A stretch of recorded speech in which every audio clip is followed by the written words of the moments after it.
Hello, welcome to my channel, Bright Mathematical Solutions. We are still on our series, which is quantitative steps to quantitative reasoning, and we are looking at test 2F of the series.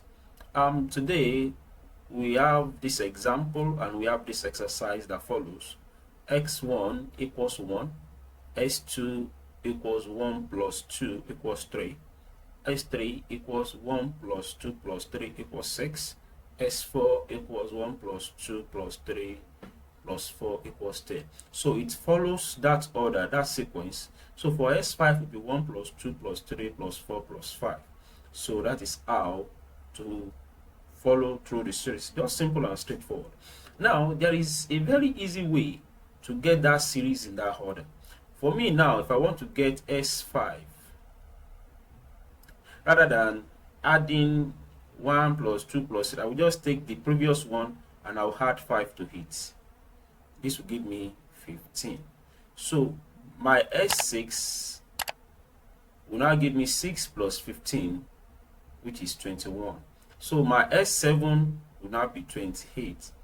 My S, and so on and so forth, till whatever series that I'm going to. Now let us quickly look at the exercise that follows. They said S5. Our S5, we got it to be 15, and that is E. So our S5 is 15. Now our X8, so our X8, based on my calculation, so that we won't waste our time, I got 36. Remember our S7 is 28.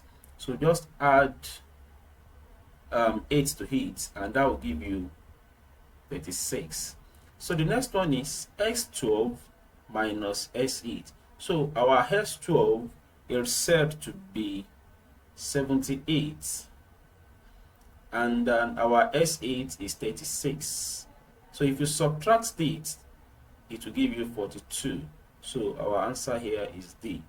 So, and this, we have S15.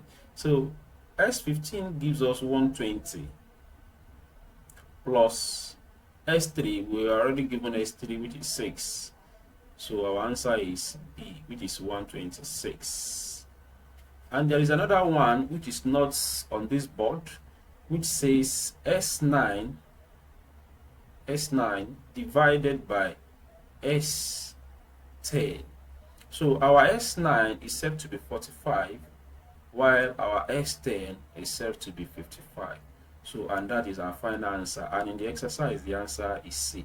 So thank you very much. And till I see you next time, please be good. And remember to subscribe to this channel.